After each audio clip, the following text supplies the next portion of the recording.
What's up, YouTube? Big Man Shenanigans back with another Black Ops 3 commentary. Today we are playing another game of Fracture on Fringe. I'm sorry for the consistency of this map. This is what everyone seems to vote for though. But this was actually a really fun gameplay for me. Using the silenced MR6 pistol. This thing actually was slaughtering people. I was really surprised. I have a couple other gameplays with it that I might post out later in the week. I might try to go for something a little bit different. I had 4 or 5 gameplays that I end up getting 40 plus kills and less than 10 deaths. And for using a silenced pistol and core, I mean, I thought I did pretty well with it. This thing actually slaughters pretty well for, like I said, being in core. It's still only, I think, a 3-shot, probably a 4 or a 5-shot kill. I use this pretty much the entire game as long as I have ammo for it. I do run out of ammo at some point on a streak, and I pick up the BRM and use that for the rest of my streak. But other than that, we are also using the Blackjack Rogue Specialist today, which is a new one. I don't know if I posted any videos with this one yet besides the first one or not. But again, just this combo was just so much fun for me to run. I used a couple. The one I really wanted to show you guys was a 52 and 4, I believe is what it was. I'd called in raps. There's actually, I recorded the audio from this guy when the lobby first started. There was this kid in game chat talking all kinds of trash. He said, "Oh, I'm number 5 in the world for," he said, hardpoint. I looked at his KD and the score per minute, and this kid was absolutely horrible.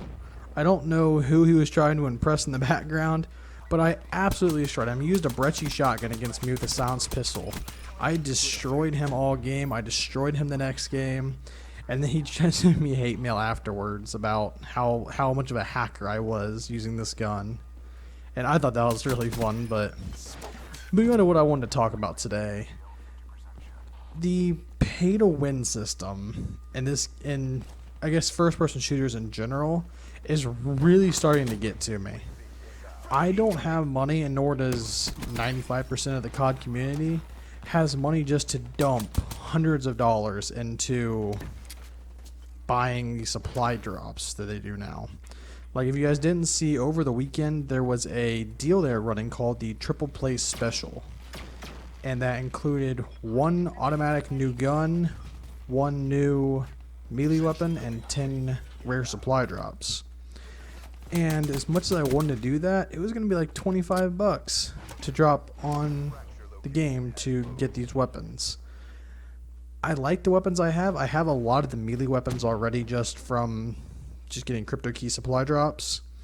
I have a few of the weapons. I have a lot of the older ones. I have, I believe, the FAMAS was a big one I got, and there was another one I can't think of off the top of my head. I have not got the Banshee or the Rift or the MX Grand or anything like that. The ones that are kind of considered the OP guns right now. And I think it is kind of ridiculous where Call of Duty is going with that. Yes, I want new stuff to be added in because Black Ops 2 did a really good job with the Peacekeeper. That was the first DLC weapon ever. I believe that was Black Ops 2. That might have been Black Ops 1. I'll have to check that one after this video. But they added that in for anybody who had anyone who bought the DLC got that.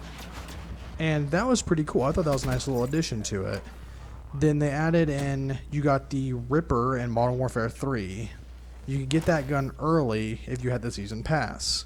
Which, that's okay. You're still not buying anything extra to get this gun. You got it a little bit early if you had kind of been, if you kind of bought into the season pass, which I normally do. But now they're getting to the point they release 4 guns, 3-4 guns every single DLC comes out, or every time they do an update for it. And these things, most people do not have even half of the weapons yet. And unless you're paying 30 bucks a week buying supply drops, you're not going to get them. No one has that kind of luck.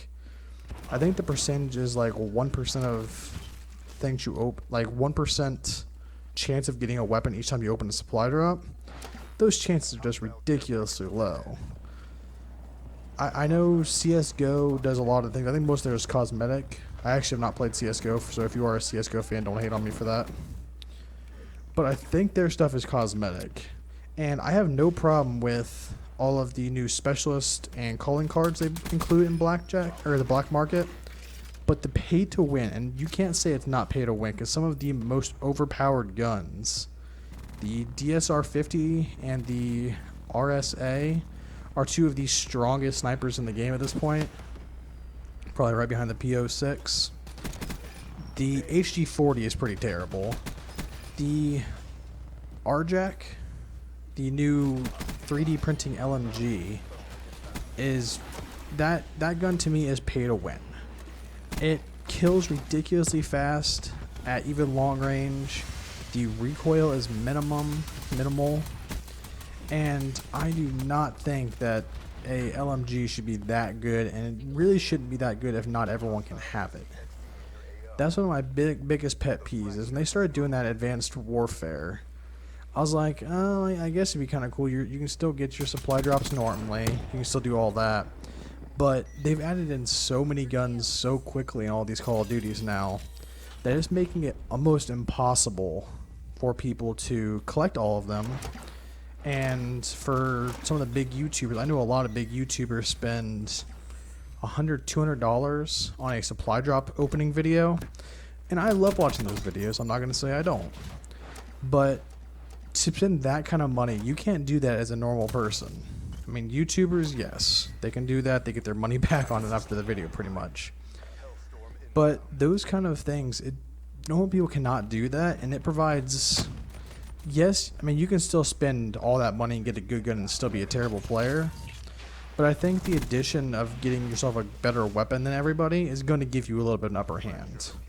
If you go one-on-one with a, let's say, a Gorgon versus the new 3D printing LMG, you're most likely going to lose. It's just how the game is played now. And I really don't find that fair, and I really think that they need at least cut back on the amount of guns they're bringing in. Because, like I said, I don't think anyone should be able to pay to win in Call of Duty.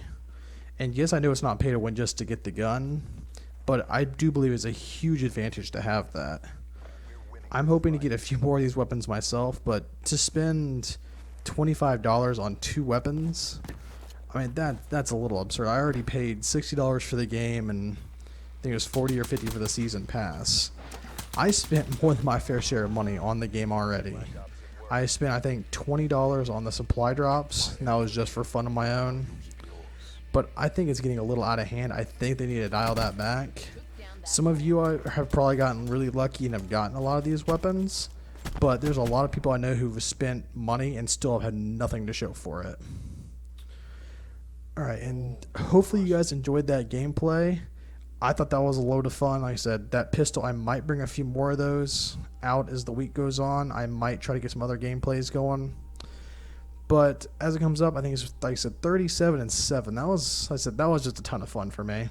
So if you guys enjoyed, leave a like and a comment. Feel free to subscribe, follow the Twitter page, and I'll see you guys later.